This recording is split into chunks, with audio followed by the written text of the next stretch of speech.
Selamat siang untuk kita semua. Saya akan menjelaskan laporan bacaan saya dengan judul Apakah Yudaisme dan Helenisme merupakan dualisme yang autentik dalam pemikiran Paulus, sebuah perdebatan baru. Pada Yohanes 1 ayat 1 menyebutkan logos yang adalah sebuah istilah filsafat atau falsafat Yunani Helenisme. Secara logos jawabannya adalah penulis Injil Yohanes adalah orang Kristen Yahudi di zaman gereja.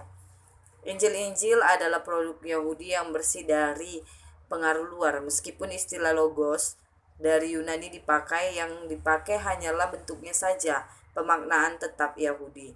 Mempertentangkan Yudaisme dan Helenisme sebagai dualisme yang bersifat autentik merupakan sesuatu yang sudah biasa dan sudah lama. Perbedaan di antara kedua golongan ini bukanlah sekedar pertengkaran mengenai jahat kesejahteraan para janda dari kedua belah pihak, melainkan perbedaan teologis yang bersifat fundamental. Menurut Aune mengatakan bahwa menggunakan campuran motif-motif antropologis dan eskatologis dari Helenisme, Yudaisme awal dan kekristenan dalam rangka mengusulkan sebuah jalan keluar dari ketegangan di antara aspek-aspek internal dan eksternal pengalaman hidup Kristiani sehari-hari. Yang diambil dari Helenisme yaitu manusia luar kontra dan manusia dalam, manusia lahiria dan manusia batinia atau lahir atau batin. Eskatologi Helenistik menunjuk pada kepercayaan-kepercayaan di dunia Helenisme yang meliputi kematian dan kehidupan pasca kematian di satu pihak dan penghancuran serta pengaruh kosmos di lain pihak. Sumbernya adalah Homerus dan Hosidus. Mitologi dunia bawah dunia atas Yunani, perjalanan di dunia ke bawah dan dunia atas.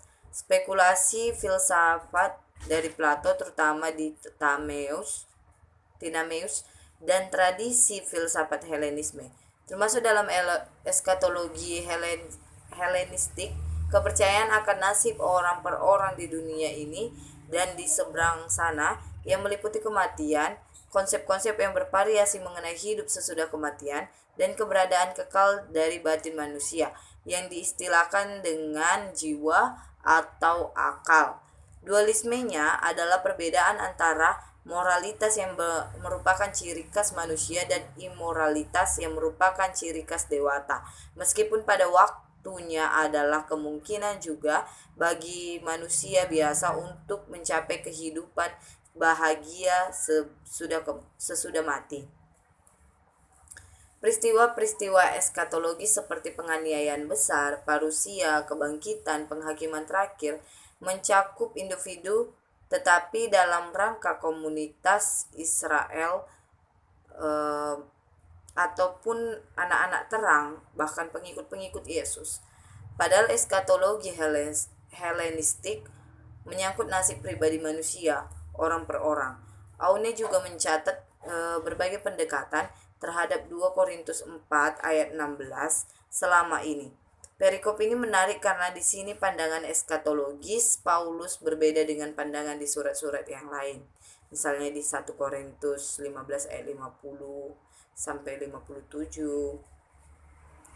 Aune juga menganggap bahwa Paulus menciptakan antitesa di antara manusia batin dan manusia fana untuk mengungkapkan sesuatu yang asli, merupakan sebuah konsep platonis yang terbesar secara umum di dalam konteksnya.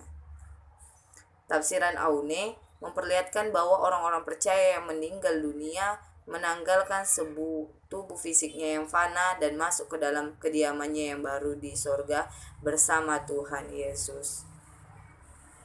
Yang paling penting dari buku ini adalah kejelasan bahwa apa yang disebut pemikiran Ibrani dan pemikiran Yahudi sebenarnya adalah konstruksi pemikiran juga atau ekstrimnya konstruksi ideologis. Mungkin hal ini tidak terhindarkan, tetapi baiklah kita waspada mengenai hal ini dan lebih bertanggung jawab. Terima kasih.